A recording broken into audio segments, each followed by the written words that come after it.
Theory portion lecture 3चा complete झाला आहे. तर आता आपण पाहूया क्विज, आणि क्विजसाठी पेन पेपर घेऊन रेडी राहा आणि बघूया किती आन्सर तुमचे बरोबर येत आहेत. तुमचा स्कोर आम्हाला कळवा कमेंटमध्ये. तर चला क्विजला सुरुवात करूया.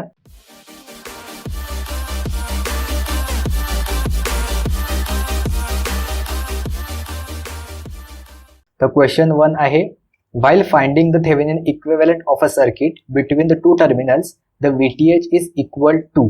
म्हणजे थेव्हिनिन इक्विव्हॅलंट सर्किट काढताना जो आपण VTH काढतो तो नक्की काय असतो? तर ऑप्शन 1 आहे short circuit terminal voltage, open circuit terminal voltage, net voltage available in the circuit, की EMF of the battery nearest to the terminals. तर आपण VTH काढताना काय करतो? सुरुवातीला आपण RTH जो थेव्हिनिन रेजिस्टन्स असतो तो आपण रिमूव्ह करतो, राईट. RTH आपण सुरुवातीला रिमूव्ह करतो आणि तिथे आपण ओपन सर्किटला ठेवतो, तिकडे आपण शॉर्ट सर्किट करत नाही. ओके, त्यामुळे जो आपला VTH असतो तो असतो आपला open circuit voltage between the terminals. Okay, तर याचा करेक्ट आन्सर आहे ओपन सर्किट टर्मिनल व्होल्टेज. आणि नॉर्टनच्या केसमध्ये काय असतं? तर आपण RTH रिमूव्ह केल्यानंतर जो आयन फाइंड आउट करतो तो आपण शॉर्ट सर्किट करतो, राईट. त्यामुळे जो आयन जो असतो तो आपला शॉर्ट सर्किट करंट असतो. ओके, ह्याच्यावर पण एक क्वेश्चन विचारला जाऊ शकतो. ठीक आहे, क्वेश्चन 2 बघूया. While determining the RTH of a circuit, voltage and current sources should be left as they are. नाही, थेव्हिनिन रेजिस्टन्स काढताना आपण व्होल्टेज आणि करंट सोर्स तसेच ठेवत नाही. ओके, तेव्हा ऑप्शन ए रॉंग आहे. ऑप्शन सी आहे all independent current and voltage sources are short circuited. नाही, जो इंडिपेंडंट करंट सोर्स आहे तो आपण ओपन सर्किट करतो आणि जो व्होल्टेज सोर्स आहे तो आपण शॉर्ट सर्किट करतो. त्यामुळे ऑप्शन सी सुद्धा रॉंग आहे. जो ऑप्शन बी बघूया काय आहे, the all sources should be replace by their source resistance. म्हणजे आपण व्होल्टेज सोर्सला काय करतो, त्याच्या इंटरनल रेजिस्टन्सने आपण त्याला रिप्लेस करतो. पण आपण थेव्हिनिनच्या केसमध्ये जो व्होल्टेज सोर्स आहे त्याला आपण आयडियल व्होल्टेज सोर्स करतो, करेक्ट. तर आयडियल व्होल्टेज सोर्सचा जो रेजिस्टन्स असतो तो काय असतो? RS is equal to 0, correct. आणि जो ओपन जो आयडियल करंट सोर्स असतो त्याच्यामध्ये जो रेजिस्टन्स असतो तो काय असतो? ओपन सर्किट असतो, राईट. त्यामुळे आपण त्याला असंही म्हणू शकतो की all sources should be replace by their source resistance. नॉर्टनच्या केसमध्ये R is equal to infinity. त्यामुळे आपण करंट सोर्स ओपन सर्किट करतो आणि जो व्होल्टेज सोर्स आहे तो आपण शॉर्ट सर्किट करतो. म्हणजे RS असतो तो 0 असतो, राईट. त्यामुळे आपण शॉर्ट सर्किटने रिप्लेस करतो. त्यामुळे ऑप्शन बी हे करेक्ट आन्सर आहे, that all sources should be replace by their source resistances. आणि आपण सर्किटमध्ये मॅक्झिमम टाइम त्याचं आयडियल व्होल्टेज सोर्सच किंवा आयडियल करंट सोर्सच कन्सिडर करतो. ओके, पाहूया पुढे. क्वेश्चन 3 आहे, the Thevenin equivalent of a circuit shown in the figure is dash. Okay, तर आता ह्याच्यामध्ये थेव्हिनिन इक्विव्हॅलंट व्होल्टेज पण काढायचं आणि थेव्हिनिन इक्विव्हॅलंट रेजिस्टन्स पण काढायचे. आता कुठून काढायचं थेव्हिनिन? तर हे टर्मिनल ए आणि बी चे अक्रॉस काढायचे. ओके, तर आता ह्या सर्किटमध्ये आपल्याला थेव्हिनिन व्होल्टेज काढायचं. ओके, तर आता आपण एक ह्याच्यामध्ये सोर्स कन्व्हर्जन करून घेऊया, त्यामुळे आपलं सर्किट इझी होईल असं मला वाटतं इथे. तर सोर्स कन्व्हर्जनसाठी काय होईल, या 3 एम्पियर करंट सोर्सचा आणि 1 ओमचा आपण पहिल्यांदा सोर्स कन्व्हर्जन करूया. त्यामुळे काय होईल, करंट सोर्स व्होल्टेज सोर्समध्ये कन्वर्ट झाल्यावर रेजिस्टन्स आहे तो सिरीजमध्ये कन्वर्ट होईल. त्यानंतर हा 2 ओमचा जो रेजिस्टन्स आहे तो आपण ॲज इट इज कनेक्ट करूया. हा जो पोर्शन आहे मी एवढाच फक्त सोर्स कन्व्हर्जनसाठी यूज केलेला आहे. आणि त्यानंतर हा 3 ओमचा रेजिस्टन्स ॲज इट इज ठेवला. ओके, सोर्स कन्व्हर्जन केल्यावर आपल्याला काय मिळेल? व्होल्टेज 3 मल्टिप्लाय बाय 1 म्हणजे होईल 3 व्होल्ट. 1 ओमचा मी resistance as it is connect केला, 1 ओम. देन इथे आला 2 ओमचा रेजिस्टन्स आणि इथे आला 3 ओमचा रेजिस्टन्स. आणि इथे आपल्याला फाइंड आउट करायचं आता VTH, म्हणजे या 3 ओमच्या रेजिस्टन्सच्या अक्रॉस आपल्याला किती व्होल्टेज मिळेल ते. तिथे आपण व्होल्टेज डिव्हिजन रूल लावू शकतो. व्होल्टेज डिव्हिजन रूलमध्ये काय होतं, ह्याला मी परत एकदा रिड्रॉ करून घेतो हवं तर. ठीक आहे, हा 3 ओमचा रेजिस्टन्स ॲज इट इज आणि हा 2 ओम आणि 1 ओम मधून सेम करंट फ्लो होणार आहे माझा, राईट. म्हणजे सिरीजमध्ये जे आपण आहेत तर त्यामुळे आपण इथे सिरीजमध्ये लिहितो मी याला. आणि इथे आहे आपला 3 व्होल्टेज. ओके, तर आता आपल्याला व्होल्टेज सोर्स व्होल्टेज ह्याच्या अक्रॉस फाइंड आउट करायचं आहे VTH. तर बाय व्होल्टेज डिव्हिजन रूल 3 ओमच्या अक्रॉस किती मिळेल? VTH is equal to 3 source multiply by 3 divided by 3 plus 3 म्हणजे 3 मल्टिप्लाय बाय 3/6. त्याचा आन्सर येईल 9/6 म्हणजेच 1.5 वोल्ट. ओके, तर VTH ची व्हॅल्यू मला कळली की 1.5 वोल्ट आहे. आता आपण थेवेनिन रेझिस्टन्स काढूया. तर थेवेनिन रेझिस्टन्ससाठी मी हे जे ओरिजिनल सर्किट आहे ते सुद्धा कन्सिडर करू शकतो. ओके, किंवा जे आपण आता हे फाइंड आउट केलं आहे ते सुद्धा कन्सिडर करूया. चला हेच कन्सिडर करूया जे आपण फाइंड आउट केलंय ते. तिथे आता व्होल्टेज सोर्स आहे, तर थेवेनिन रेझिस्टन्स मध्ये काय करतो आपण? शॉर्ट सर्किट करतो, राईट.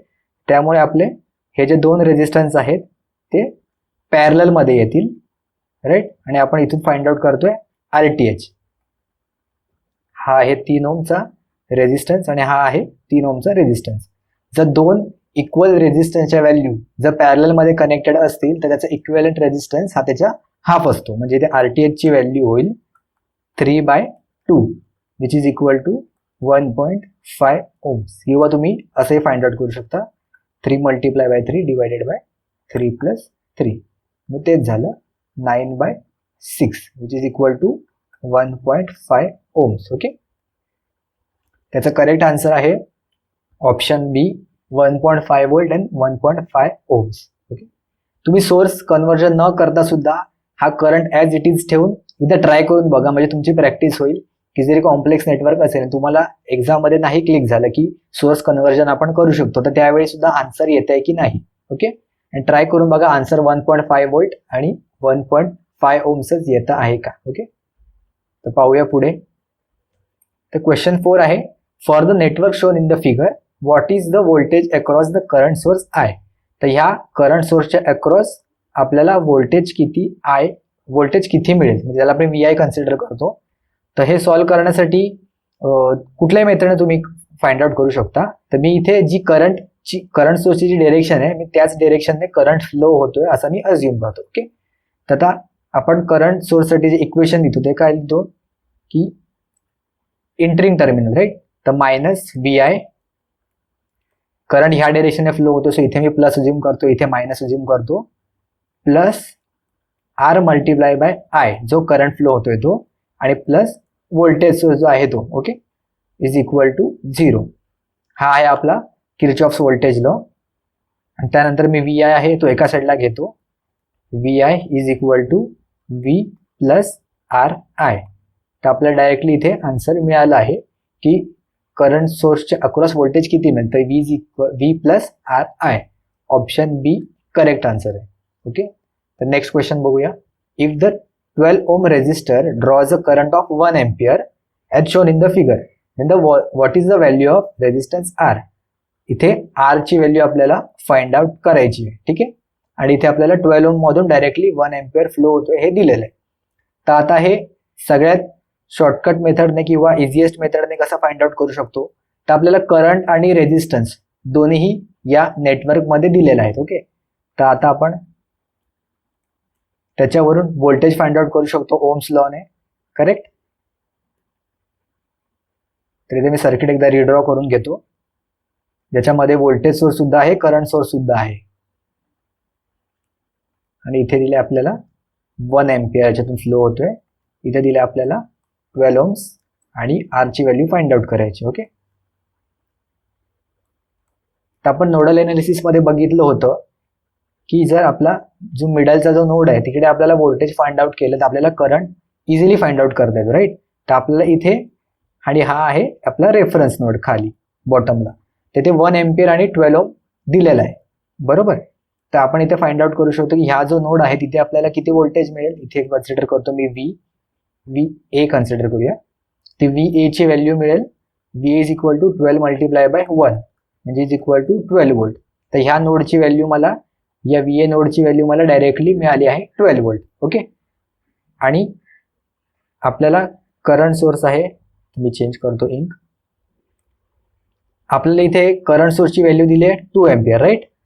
तर इथे करंट सोर्स आला इथे 2 एम्पियर, इथून असाच फ्लो होत होणार. त्यानंतर आपल्याला 1 एम्पियर ऑलरेडी इथे दिलेला आहे. ओके, तर आपला 2 ब्रँचेस मधला करंट आपल्याला कळलेला आहे. तर आपला तिसरा ब्रँचेस मधला आपला करंट डायरेक्टली फाइंड आउट करू शकतो. कशाने? करंट डिव्हिजन रूलने किंवा आपला किर्चॉफ्स करंट लॉने, की incoming current is equal to outgoing current. Okay, तर इथे इनकमिंग करंट किती आहे? तर 2 एम्पियर आपला इनकमिंग करंट आहे. तर incoming is equal to outgoing. Okay, तर इनकमिंग करंट किती आहे? 2 ampere is equal to outgoing 1 plus जो आय ची व्हॅल्यू आहे ती, जो ह्या आर मधून फ्लो होतो आहे ती मी लिहितो आय. आय ची व्हॅल्यू येईल I is equal to 1 ampere. Okay, तर आता मला याच्यातला करंट सुद्धा कळला आहे आणि व्होल्टेज मला डिफरन्स सुद्धा कळला आहे. तर आर ची व्हॅल्यू मी कशी फाइंड आउट करू शकतो? तर आर ची व्हॅल्यू मिळायला ह्या दोन्ही मधला व्होल्टेज फाइंड आउट करू शकतो नोडल अनालिसिस मध्ये, तुम्हाला आठवत असेल तर. तर करंटची व्हॅल्यू कशी फाइंड आउट करतो आपण? ठीक आहे, करंटची फाइंड आउट करूया. आय इज इक्वल टू ज्या डिरेक्शनने करंट फ्लो होतोय, आता इथे आपण राईट साईडने करंट फ्लो होतो राईट साईड डिरेक्शनला, त्यामुळे हायर व्होल्टेज कुठला असेल आपला? VA. ओके, तर VA मायनस जो 6 व्होल्ट आहे डिवायडेड बाय जो रेझिस्टन्सची व्हॅल्यू आहे R. तर R ची व्हॅल्यू मी एका साईडला घेतली, VA ची व्हॅल्यू आहे 12 व्होल्ट मायनस 6 डिवायडेड बाय रेझिस्टन्सची किंवा करंटची व्हॅल्यू आहे आपली, करंटची व्हॅल्यू किती आली आहे? 1 एम्पियर, म्हणजे R ची व्हॅल्यू येईल आपल्याला 6 ओम्स. ओके, ते इथून डायरेक्टली फाइंड आउट करू शकतो. आन्सर फाइंड आउट करायला हार्डली 30 to 40 सेकंड्स लागतील तुम्हाला. आता मी एक्सप्लेन करतो म्हणून थोडा वेळ घेतला, पण एकदा तुम्ही प्रॅक्टिस केली तर तुमचं एक 20 ते 30 सेकंदात आन्सर लगेच येऊ शकतं. ओके, नेक्स्ट क्वेश्चन बघूया. तर क्वेश्चन 6 आहे, the Norton's equivalent of a circuit shown below will consist of ISC and R equivalent respectively. तर ह्याच्यामध्ये आपल्याला ISC आणि R इक्विव्हॅलेंट फाइंड आउट करायचं. ओके, सगळ्यात पहिल्यांदा आपण R इक्विव्हॅलेंट काढूया, कारण R इक्विव्हॅलेंट फाइंड आउट करणं खूप इझी असतं आणि त्याने तुमचे बरेच ऑप्शन सुद्धा एलिमिनेट होऊ शकतात. तर R इक्विव्हॅलेंट काढायला आपण काय करतो? जर करंट सोर्स असेल तर त्याला ओपन सर्किट करतो आणि जर व्होल्टेज सोर्स असेल तर त्याला आपण शॉर्ट सर्किट करतो. ओके, तर इथे व्होल्टेज सोर्स दिले आपल्या 2 व्होल्टचा, तर त्याला आपण शॉर्ट सर्किट करूया आणि उरलेले रेझिस्टन्सेस जे आहेत सर्किटमध्ये ते आपण ॲज इट इज इथे कनेक्ट करूया. ओके, हे मी इथे ड्रॉ करतोय. रेझिस्टन्स हा आहे 3 ओम, 2 ओम्स आणि 4/5 ओम्स, आणि इथून आपण फाइंड आउट करूया RN किंवा ज्याला आपण म्हणतो R इक्विव्हॅलेंट. ओके, तर R इक्विव्हॅलेंटची व्हॅल्यू काय येईल? That R equivalent is equal to, सुरुवातीला आपण 3 आणि 2 हे पॅरलल मध्ये कनेक्ट करूया, म्हणजे 3 इज पॅरलल विथ 2 प्लस 4/5 त्याच्यामध्ये आपण ऍड करूया. ओके, तर 3/2 चं काय येईल? वरती मल्टिप्लिकेशन आणि डिनॉमिनेटर मध्ये ऍडिशन, म्हणजे 3 into 2 6 divided by 5 plus 4/5 is equal to 10/5, म्हणजेच 2 ओम्स हे आलं माझं नॉर्टन इक्विव्हॅलेंटचं आन्सर. तर आता आपण ऑप्शन एलिमिनेशन मधून बघूया कोणते ऑप्शन डिलीट होत आहेत. तर 2 ओम कुठे आहेत? तर ऑप्शन सी मध्ये आहे, सॉरी ऑप्शन ए मध्ये आहे आणि ऑप्शन डी मध्ये आहे. तर ऑप्शन बी आणि ऑप्शन सी कॅन्सल आउट झालेत. ओके, तर आता ह्या 2 पैकीच आपल्याला कुठला तरी आन्सर असेल ए आणि डी मध्ये. तर आपण नेटवर्क नॉर्टन नेटवर्क काढण्यासाठी आपण आयनला काय करतो? इथे लोड रेझिस्टन्स तर काहीच दिला नाहीये, करेक्ट. तर आपण 1 आणि 2 ला डायरेक्टली इथे एका शॉर्ट सर्किटने रिप्लेस करूया आणि तिथे आपण करंटची व्हॅल्यू फाइंड आउट करूया, आयनची व्हॅल्यू. तर मी इथे हे सर्किट आहे ते ॲज इट इज यूज करतो, मी इथे परत रिड्रॉ करत नाही. ठीक आहे, इथे मी एक मिडल लाईक या नोडवर व्हॅल्यू अज्युम करतो V. तर मी इथे करंटची डायरेक्शन अज्युम करतो स्वतःप्रमाणे, आपल्याला हवी तशी डायरेक्शन आपण अज्युम करू शकतो. इथे I1, I2 आणि Ith. ओके, तर मी इथे करंटचे डायरेक्शन जशी अज्युम केले त्याप्रमाणेच मी इथे इक्वेशन लिहितोय. तर V minus 2 divided by 3 plus V divided by 2 plus V divided by 4/5 which is equal to 0. हे डायरेक्टली मी करंट सोर्स करंटची डायरेक्शन दिलेली आहे. तुम्ही नोडल अनालिसिसचं बघितलं असेल तर तुम्हाला लक्षात येईल. त्याला फर्दर सिम्प्लिफाय केल्यावर येईल V/2/3 plus V/2 plus 5V/4 which is equal to 0. पण डिनॉमिनेटर कॉमन घेऊया, LCM घेऊया त्याचा, जो येईल 12 व्होल्ट तर 12 वोल्टसाठी आपण इथे आधी मल्टिप्लाय करूया 4 ने, 4 V/2 प्लस इथे 6 ने मल्टिप्लाय होईल प्लस इथे 3 ने मल्टिप्लाय होईल. डिनॉमिनेटर येईल 12 इज इक्वल टू 0. देन हा डिनॉमिनेटर इथे 0 ने मल्टिप्लाय होईल त्यामुळे डायरेक्टली आन्सर येईल 0. इथे आपल्याला मिळेल 4V minus 8 plus 6V plus 15V equal to 0. V ची ॲडिशन करूया. V आणि V ची ॲडिशन केल्यावर होईल 25 volt which is equal to 8 त्या साईडला गेला आणि V चा आन्सर येईल V is equal to 8/25. Okay, तर हे V म्हणजे आपलं या नोडचा आन्सर आपल्याला इथे मिळाला आहे. ठीक आहे, तर या नोडचा आन्सर इथे मिळाल्यावर आपण आयनची व्हॅल्यू सुद्धा काढू शकतो. आयनची व्हॅल्यू काय येईल V मायनस इथे आपण 0 पोटेन्शियल आहे ना खाली ग्राउंडवर, ही थ्रू आउट द लाईन सेमच आहे, ग्राउंड पोटेन्शियलवर आहे. So V minus 0 divided by 4/5 म्हणजे किती येईल 8/25 डिवायडेड बाय 4/5. ठीक आहे, हे जे तुम्ही आन्सर फाइंड आउट केलं तर तुम्हाला मिळेल IN is equal to 0.4 ampere. Okay, तर 0.4 एम्पियर आणि 2 ओम्स हे आपले करेक्ट आन्सर आहे. त्यामुळे ऑप्शन डी एक्झॅक्ट आन्सर आहे. ओके, तर नेक्स्ट क्वेश्चन बघूया. इथे डायग्राम दिलेले आहे, स्टार मध्ये कनेक्टेड आहे 3 रेजिस्टन्सेस आणि त्यांनी इथे सांगितलंय the resistance between A and B with C open, म्हणजे कोणत्याही 2 रेजिस्टन्स ची त्यांनी ॲडिशन सांगितली आणि तिसरा रेजिस्टन्स त्यांनी ओपन असताना सांगितले. ठीक आहे, तर आता इथे आपण लिहून घेऊया 3 कंडिशन प्रमाणे 3 इक्वेशन बनवूया. The resistance between the A and B with C open म्हणजे RA प्लस RB. ओके, आणि सी ओपन म्हणजे सी ची आपण व्हॅल्यू इथे कन्सिडर नाही केली, तर RA प्लस RB ची व्हॅल्यू त्यांनी इथे दिली आहे 12 ओम्स. देन सेकंड लाईन मध्ये दिले त्याने RB प्लस RC ची व्हॅल्यू दिली त्याने 22 ohms and RA plus RC ची व्हॅल्यू दिली त्याने 18 ओम्स. ओके, तर आता हे सॉल्व्ह करण्यासाठी आपण तिन्ही इक्वेशनची ॲडिशन करूया म्हणजे आपल्याला मिळेल 2 times of the RA plus RB plus RC. Okay, हे तिन्ही इक्वेशन आपण ऍड केलेले आहेत, त्याच्यामध्ये 2 RA 2 RB आणि 2 RC, त्यामुळे 2 आपण कॉमन काढले आणि ह्याची इथे आपण ॲडिशन केली. याची ॲडिशन केल्यावर आपली येईल 52 ओम्स. ओके, तर 2 ने आपण इथे डिवाइड करूया त्यामुळे RA plus RB plus RC ह्याची व्हॅल्यू येईल 26 ओम. ठीक आहे, हे आपलं एक मेन इक्वेशन रेडी झालं. तर आता ह्याच्यामध्ये आपण हे इक्वेशन 1 इक्वेशन 2 आणि इक्वेशन 3 सबस्टिट्यूट करूया म्हणजे आपल्याला रिमेनिंग रेजिस्टन्सची व्हॅल्यू मिळेल. तर RA प्लस RB ची व्हॅल्यू आधी सबस्टिट्यूट करूया which is equal to 12 plus RC which is equal to 26 आणि RC ची व्हॅल्यू येईल इथे 14 ओम्स. ठीक आहे, तर आता 14 वाले ऑप्शन कुठे आहेत, ऑप्शन ए आणि ऑप्शन सी.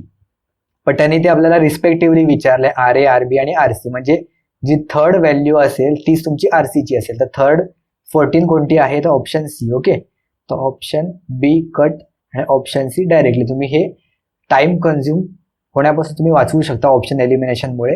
तुम्ही RA आणि RB ची व्हॅल्यू काढली तर तुम्हाला 4 आणि 8 ओम्स तुम्हाला असे रिस्पेक्टिव्हलीच मिळेल. ओके, तर ते तुम्ही आन्सर काढून चेक करा. मी तर डायरेक्टली आन्सर सी हे टिक मार्क करतो. ओके, सेम आहे हे जे इक्वेशन बनलंय तुमचं इक्वेशन ए, ह्याच्यामध्ये तुम्ही इक्वेशन 2 आणि इक्वेशन 3 सबस्टिट्यूट करून फाइंड आउट करू शकता आन्सर. ओके, आता पाहूया पुढचा क्वेश्चन. पुढचा क्वेश्चन आहे for transfer of maximum power the relation between the load resistance RL and the internal resistance RI of the voltage source is. तर आपलं मेन इक्वेशन काय होती की load resistance should be equal to the Thevenin resistance किंवा जो आहे त्याला आपण म्हणतो RI. ओके, जेव्हा हे दोन्ही रेजिस्टन्स इक्वल असतील तेव्हाच तुमची मॅक्झिमम पॉवर सोर्स कडून लोड कडे ट्रान्सफर होते. ओके, त्यामुळे इथे ऑप्शन डी हा करेक्ट आन्सर आहे. नवा प्रश्न आपके स्क्रीन के ऊपर ये रहा. Under the condition of the maximum power transfer a voltage source is delivering a power of 30 watt to the load. The power generated by the source is. आता maximum power transfer मध्ये काय होतं, एक Thevenin resistance असतो आणि एक आपला असतो लोड रेजिस्टन्स. ओके, तर लोड रेजिस्टन्सला त्याने सांगितलंय की इथे आपली पॉवर होते 30 वॅट आणि हा आहे आपला सपोज अज्युम करूया व्होल्टेज सोर्स VTH आणि हा पण आहे RTH. मॅक्झिमम पॉवर कधी ट्रान्सफर होईल, जेव्हा लोड रेजिस्टन्स आणि थेवेनिन रेजिस्टन्स इक्वल असतील. बरोबर, आणि दोन्ही मधून जर सपोज हे सिरीज मध्ये कनेक्टेड आहेत तर याच्यातून करंट पण सेम फ्लो होणार. जर करंट सेम फ्लो होणार, दोघांची व्हॅल्यू पण सेम आहे, तर याचा अर्थ जेवढी पॉवर माझा लोड कन्झ्युम करतोय तेवढीच पॉवर माझा RTH कन्झ्युम करणार. करेक्ट, त्यामुळे RTH पण किती पॉवर कन्झ्युम करेल, 30 वॅट. आणि लॉ ऑफ कन्झर्वेशन काय सांगतो की जेवढी पॉवर डिलिव्हर झाली तेवढीच पॉवर कन्झ्युम होते. ओके, तर त्यामुळे 30 वॅट आणि 30 वॅट मग टोटल किती झाले, 60 वॅट माझी कन्झ्युम पॉवर आहे. कन्झ्युम पॉवर किती आहे, कन्झ्युम पॉवर किती आहे तर 60 वॅट. त्यामुळे टोटल डिलिव्हर्ड पॉवर किती असणार तर 60 वॅट. ओके, मग 60 वॅट सोर्स कडून लोड कडे डिलिव्हर होते. तर 60 वॅट हे करेक्ट आन्सर आहे.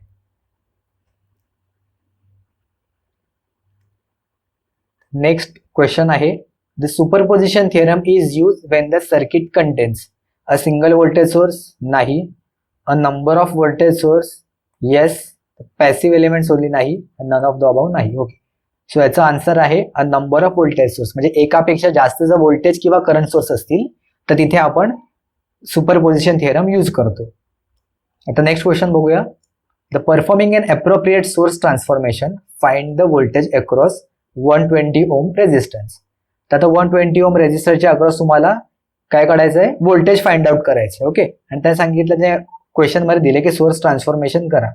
सोर्स ट्रान्सफॉर्मेशन करायला नसतं सांगितलं तरी आपण इथे मग डायरेक्टली नोडल अनालिसिस वापरून केलं असतं. तर तुम्ही नोडल अनालिसिसने फाइंड आउट करा आणि आन्सर चेक करा परफेक्ट येते का. आपण इथे आपण सोर्स ट्रान्सफॉर्मेशन चेक करूया. ओके, क्वेश्चन मध्ये जरी दिलं असं तरी तुम्ही एक्झाम मध्ये कुठल्याही मेथडने फाइंड आउट करू शकता, जी तुम्हाला व्यवस्थित जमते आणि जी सगळ्यात फास्टेस्ट आणि ॲक्युरेटली जमेल तीच मेथड यूज करून तुम्ही आन्सर फाइंड आउट करा. ओके, तर इथे मी सोर्स ट्रान्सफॉर्मेशन यूज करतो. तर ह्याच्या अक्रॉस तुम्हाला व्होल्टेज विचारला, राईट. तर हा रेजिस्टर आपण सोर्स ट्रान्सफॉर्मेशन मध्ये यूज करू शकत नाही. म्हणजे हा करंट सोर्स आणि हा ओम जो रेजिस्टन्स आहे तो आपण सोर्स ट्रान्सफॉर्मेशन साठी यूज करू शकत नाही. म्हणजे राहिले कोणते, तर हा व्होल्टेज सोर्स आणि हा 60 ओमचा रेजिस्टन्स. त्याला आपण सोर्स ट्रान्सफॉर्मेशन मध्ये करूया कन्वर्ट. सोर्स ट्रान्सफॉर्मेशन झाल्यानंतर काय होईल आपल्याला, सोर्स ट्रान्सफॉर्मेशन म्हणजे सोर्स कन्व्हर्जन. ह्याच्या पॅरलल मध्ये येईल देन 120 ओमचा रेजिस्टन्स आणि देन करंट ओम 0.5 एम्पियरचा. तर इथे आय ची व्हॅल्यू किती येईल, हे सोर्स ट्रान्सफॉर्मेशन झाल्यानंतर I is equal to V/R म्हणजे 15/60 म्हणजे इज इक्वल टू 1/4, ज्याला आपण 0.25 एम्पियर सुद्धा लिहू शकतो. करेक्ट, तर 0.25 एम्पियर आणि इथे किती झालं, हा आहे 60 ओम्स देन 120 ओम्स आणि हा आहे 0.5 एम्पियर. ओके, तर आता हे बघा, करंट जे सोर्स आहेत, करंट सोर्स 0.25 एम्पियर आणि 0.5 एम्पियर हे दोन्ही सेम डिरेक्शन मध्ये आहेत. करेक्ट, दोन्ही अपवर्ड्स डिरेक्शन मध्ये आहेत. जर करंट सोर्सेस सेम डिरेक्शन मध्ये असतील तर त्याला आपण ऍड करू शकतो.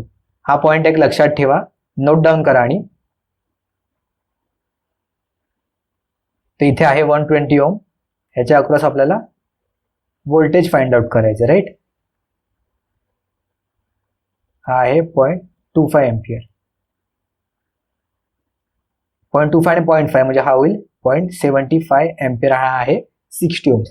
तर आता तुम्हाला 120 ओमच्या अक्रॉस व्होल्टेज फाइंड आउट करायचे एक तर दोन मेथड आहेत. एक तर तुम्ही ह्याला सोर्स कन्व्हर्जन करून व्होल्टेज डिव्हिजन रूलने 120 ओम्सच्या अक्रॉस व्होल्टेज फाइंड आउट करा, किंवा तुम्ही करंट डिव्हिजन रूल प्रमाणे 120 ओम्सच्या अक्रॉस करंट फाइंड आउट करा आणि त्यानंतर 120 त्याला मल्टिप्लाय करा. तर मी इथे एक सोर्स ट्रान्सफॉर्मेशनच करतोय परत एकदा. तर सोर्स ट्रान्सफॉर्मेशन करा आणि तुम्ही एका सर्किटमध्ये मल्टिपल सोर्स ट्रान्सफॉर्मेशन करू शकता, फक्त ज्याच्या अक्रॉस रिस्पॉन्स विचारलाय तो एलिमेंट तुम्ही सोर्स ट्रान्सफॉर्मेशन मध्ये कन्सिडर करू नका. ओके, तिथे मी परत रेजिस्टन्स लावला सिरीजमध्ये आणि इथे मी येईल व्होल्टेजची व्हॅल्यू किती येईल 0.75 मल्टिप्लाय बाय 60. 0.75 म्हणजे किती होतो 3/4 राईट. 3/4 मल्टिप्लाय बाय 60 हा किती होईल 15 इंटू 3 45. सो 45 मल्टिप्लाय बाय इथे राहील 60 इथे आला 120. तर आता बाय व्होल्टेज डिव्हिजन रूल हा किती येईल 45 multiply by 120 divided by 180 right. 0 0 cancel 9 2 5 45 5 plus 6 आला आपला 30 volt. So voltage across 120 ohm is equal to 30 volt. 30 volt हे करेक्ट आन्सर आहे क्वेश्चन नंबर 11. ओके, तर तुम्ही सोर्स ट्रान्सफॉर्मेशन न करता नोडल अनालिसिसने फाइंड आउट करा, चेक करा आणि आन्सर जर करेक्ट येत असेल तर आम्हाला कमेंट सेक्शनमध्ये कळवा. तर नेक्स्ट क्वेश्चन आहे मॅक्झिमम पॉवर ट्रान्सफरशी रिलेटेड. तर पाहूया क्वेश्चन. तर इथे याने दिलंय what percentage of the maximum power is delivered to RL in the given figure when RL is equal to twice of the RTH. म्हणजे त्यांनी इथे कंडिशन दिली की RL is twice of the RTH आहे. तर मॅक्झिमम पॉवर ट्रान्सफरच्या किती % power लोडकडे ट्रान्सफर होईल. ओके, इथे मॅक्झिमम पॉवर ट्रान्सफर होणार नाही कारण त्यांनी ऑलरेडी इथे कंडिशन दिलेली आहे की RL is twice of the RTH. Maximum power केव्हा ट्रान्सफर होते जेव्हा थेवेनिन रेजिस्टन्स आणि तुमचं लोड रेजिस्टन्स हे दोन्ही इक्वल असेल तेव्हा. ओके, तर आता आपण पाहूया की ह्या कंडिशनसाठी किती % मॅक्झिमम पॉवरची ट्रान्सफर होते पॉवर लोडकडे. ओके, तर आता मॅक्झिमम पॉवरसाठीचा जो फॉर्म्युला होता तो काय आहे पी मॅक्स. म्हणजे जेव्हा दोन्ही इक्वल असतात तेव्हा काय आहे value VTH square divided bye 4 times of the RTH. हा मॅक्झिमम पॉवर ट्रान्सफरचा फॉर्म्युला जेव्हा दोन्ही रेजिस्टन्स इक्वल असतात. आता आपण लिहूया पी मॅक्स डॅश. म्हणजे आता त्याने गिव्हन कंडिशनसाठी आपण फाइंड आउट करूया. ओके, तर इथे काय होतं VTH स्क्वेअर डिवायडेड बाय तुम्हाला आठवत असेल तर RTH plus RL whole square multiply by होता विले RL. ओके, आपण I² RL करतो ना, IL चा फॉर्म्युला आपण इथे लिहिलेला हा VTHच्या फॉर्ममध्ये. ओके, तर आता इथे त्याने दिलेले आहे condition RL is equal to twice of the RTH. Okay, तर आपण RL ची व्हॅल्यू इथे सबस्टिट्यूट करूया. इथे येईल VTH square divided by RTH plus 2 times of the RTH multiply by 2 times of the RTH. Okay, इथे आपल्याला आन्सर होईल VTH स्क्वेअर डिवायडेड बाय इथे स्क्वेअर करायचं राहिला 3 times of the RTH the whole square multiply by twice of the RTH. Okay, इथे answer बनेल VTH square divided by 9 RTH square multiply by 2 RTH. RTH आणि RTH cancel out. इथे होईल आपल्याला 2/9 VTH square upon RTH. ठीक आहे, तर आता आपल्याला मॅक्झिमम पॉवर ट्रान्सफरच्या किती % आहे हे फाइंड आउट करायला लागेल. ओके, तर आपल्याला इथे डिनॉमिनेटरमध्ये 4 घेऊया म्हणजे आपण तिथे पी मॅक्स सबस्टिट्यूट करू शकतो. ओके, तर आता ह्याच पी मॅक्स डॅशला मी काय करतो 2/9 आहे त्याला मी अजून न्यूमरेटर आणि डिनॉमिनेटरमध्ये 4 ने मल्टिप्लाय करतो म्हणजे आपल्याला ही डायरेक्टली पी मॅक्सची टर्म मिळून जाईल. ओके, तर आता एवढी टर्म आपली इथे पी मॅक्सची आहे राईट. तर आता उरलेला कॉन्स्टंटला मल्टिप्लाय काय येईल 8/9 आणि इथे मी पी मॅक्सची व्हॅल्यू डायरेक्टली सबस्टिट्यूट करतो. इथे आले P max. Okay, so P max dash is equal to 8/9. जर ह्याचं तुम्ही पर्सेंटेजमध्ये काढलं तर तुम्हाला मिळेल it is 88.89% of maximum power. Okay, तर हे आहे आपलं correct answer 88.89% of the maximum power. ते जे तुम्ही बघू शकता की जरी आपला लोड रेझिस्टन्स हा थेवेनिन रेझिस्टन्सपेक्षा ट्वाईस ऑफ द असेल तर आपल्याला वाटेल की जेव्हा रेझिस्टन्स जास्त आहे त्यामुळे तो मॅक्झिमम पॉवर कन्झ्युम करेल. तर असं नाही आहे. जेव्हा रेझिस्टन्स दोन्ही इक्वल असेल तेव्हाच फक्त मॅक्झिमम पॉवर तुमची कन्झ्युम होईल. ओके, तर आता पाहूया पुढचा क्वेश्चन. इथे त्यांनी सांगितलंय सेम क्वेश्चन आहे, फक्त इथे त्यांनी आर एल ची व्हॅल्यू आता half of the R T H दिली. ठीक आहे, मगाशी काय होतं twice of the R T H आहे, इथे होतं इथे आहे R T H divided by 2. Same question आहे, सेम मेथडने तुम्ही फाइंड आउट करा. त्या फॉर्म्युलामध्ये फक्त आर एल ची value twice of the R T एचच्या जागी R T H by 2 substitute करा आणि आन्सर आम्हाला कमेंट सेक्शनमध्ये कळवा काय आहे ते ऑप्शन या 4 ऑप्शन्सपैकी. ओके, आपण पाहूया पुढचा क्वेश्चन. क्वेश्चन 14 आहे, the 5 resistances are connected as shown in the figure. Okay, the effective resistance between the point A and B is dash. Okay, ठीक आहे. तर आता आपण पॉईंट ए आणि बी मध्ये आपल्याला इक्विव्हॅलंट रेजिस्टन्स किती आहे ते फाइंड आउट करायचं आहे. तर आपण तुम्हाला आठवत असेल तर ही सेम डायग्राम आपण मगाशी डिस्कस केली होती. तर कसली आहे डायग्राम? करेक्ट, ते व्हीटस्टोन ब्रिजशी रिलेट करेल आपण डायग्राम. आता ह्या ब्रिजच्या पॅटर्नमध्ये दिले तर सगळ्यात पहिले तुम्हाला व्हीटस्टोन ब्रिजच स्ट्राईक झाला पाहिजे. तर आता व्हीटस्टोन ब्रिजची कन्सेप्ट काय आहे की जेव्हा बॅलन्स ब्रिज असेल म्हणजे जेव्हा अपोजिट ब्रांचेसचे जर आपण प्रोडक्ट केलं रेजिस्टन्सेसचा आणि जर तो इक्वल आला तर आपण म्हणू शकतो की ब्रिज आपला बॅलन्स आहे आणि जेव्हा मिडल जो रेजिस्टन्स आहे त्याच्यातून जो करंट फ्लो होईल तो होईल 0 करंट फ्लो. ओके, तर आपण चेक करून घेऊया अपोजिट रेजिस्टन्स कोणते कोणते आहेत. पण देऊया 1, 2, 3 आणि 4. ओके, रेजिस्टन्स नंबर आहे. तर जेव्हा 1 आणि 4 अपोजिट ब्रांचेस आहेत ना, म्हणजे 2 multiply by 6 is equal to 3 multiply by 4. Okay, हे आहेत का? तर हो आहेत. 12 ohms is equal to 12 ohms म्हणजे आपला ब्रिज बॅलन्स आहे, ह्याच्यावरून सॅटिस्फाय झालं. ब्रिज बॅलन्स आहे. ओके, तर ब्रिज बॅलन्स आहे म्हटल्यावर करंट माझा 7 ohms मधून किती फ्लो होईल तर 0 अँपियर आणि 0 अँपियर करंट फ्लो होतोय म्हणजे आपण त्याला ओपन सर्किट सारखंच ट्रीट करू शकतो. आणि जर ओपन सर्किट आहे तर आपण तो रेजिस्टन्स इथे ड्रॉ करायची गरजच नाही, राईट. तर आपण तो रेजिस्टन्स रिमूव्ह करूया आणि डायरेक्टली सर्किट ड्रॉ करूया परत एकदा. आणि आपण इथे पाहूया काय येतंय इक्विव्हॅलंट रेजिस्टन्स. तर आता आपण पाहू शकतो की इथून जो येणारा करंट आहे तो या 2 ब्रांचेसमध्ये डिवाइड होतोय. एक करंट असा जातोय आणि एक करंट इथून इथे जातोय. तर जर दोन्ही रेजिस्टन्स मधून जर सेम करंट फ्लो होतो याचा अर्थ दोन्ही रेजिस्टन्स आपले सिरीजमध्ये कनेक्टेड आहेत, राईट. त्यामुळे मी इथे परत एकदा फायनल सर्किट ड्रॉ करतो रेजिस्टन्सची ॲडिशन करून. ओके, हे जे टॉपचे रेजिस्टन्सेस हा 2, 3, हा 4 आणि हा 6. ओके, तर 2 आणि 3चा रेजिस्टन्स होईल 5 ॲडिशन आणि 4 आणि 6चा ॲडिशन होईल 10. तर आता हे दोन्ही रेजिस्टन्स पॅरललमध्ये तर डायरेक्टली आपण आन्सर काढू शकतो की R across A B is equal to 10 into 5 divided by 10 + 5 म्हणजे 50/15 म्हणजे किती होतो तो 10/3 ohms.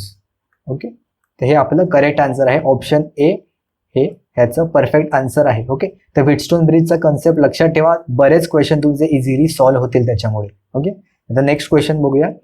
The 6 equal resistances each of 2 ohms are connected as shown in the figure.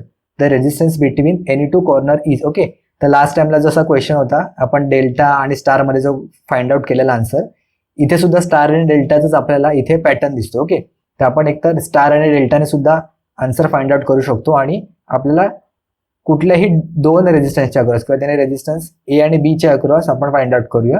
यात ए आणि बी त्याने टर्मिनल दिलेलेच आहेत, तर त्याच्या अक्रॉस किती रेजिस्टन्स येईल आपण फाइंड आउट करू. ओके, तर एक तर तुम्ही स्टार डेल्टाने सुद्धा हे फाइंड आउट करू शकता. पण जर तुम्ही नीट लक्षपूर्वक दिलं तर स्टार डेल्टाने हा रेजिस्टन्सचा जो इक्विव्हॅलंट आहे तो फाइंड आउट करायला खूप वेळ जाईल. ओके, भले तिन्ही रेजिस्टन्सची व्हॅल्यू इक्वल आहे पण आधी तुम्ही स्टारला डेल्टामध्ये कन्वर्ट कराल, मग परत डेल्टामध्ये जे ब्रांचेस आहेत ते तुम्ही परत पॅरललमध्ये कनेक्ट कराल आणि त्यानंतर परत फाइंड आउट करत याल, त्यामुळे खूप वेळ जाऊ शकतो. ठीक आहे, तर आता तुम्ही एक इथे बघू शकता, मी इथे सुद्धा नावं देतो ह्याला, ते बी दिल्या नाहीत, ते सी आणि इथे डी.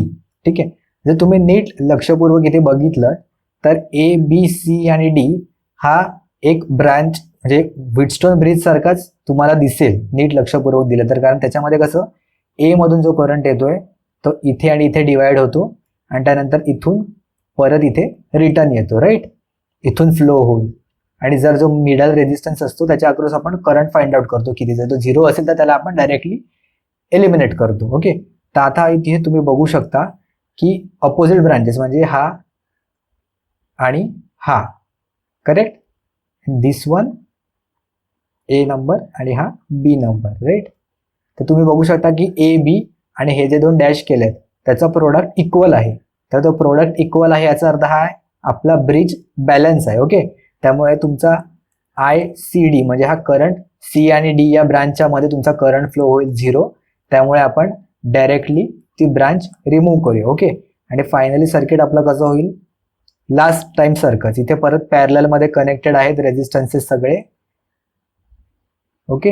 हे दोन्ही रेजिस्टन्सेस परत पॅरलल मध्ये आणि इथे आहे फायनली 2 ओमचा एक सिंगल रेजिस्टन्स आणि हा आहे आपला इथे ए आणि बी.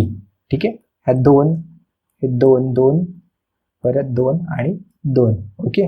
त्याच्यावर तुम्ही फाइंड आउट करू शकता. तर हे आहेत इक्वल टू 4 ओम्स, हे पण झालं इक्वल टू 4 ओम्स. ठीक आहे. तर आता तुम्हाला डायरेक्टली हे पॅरलल मध्ये तुम्ही इझिली करू शकता. ह्याचा आन्सर किती येईल, आता हे 4 ओमचे रेजिस्टन्स त्याला मी पहिल्यांदा पॅरलल केल्यावर मला आन्सर मिळेल 2. देन परत parallel with 2 ohm resistance. Okay. हा आहे परत 2 ओमचा रेजिस्टर ए आणि बी. तर फायनली तुम्ही जेव्हा हे दोन्ही परत पॅरलल कराल तर तुम्हाला आन्सर मिळेल R A B is equal to 1 ohm. ठीक आहे. तर हे तुम्ही व्हीटस्टोन ब्रिजचा कन्सेप्ट वापरला त्यामुळे तुम्हाला खूप इझिली सॉल्व्ह झालं असेल.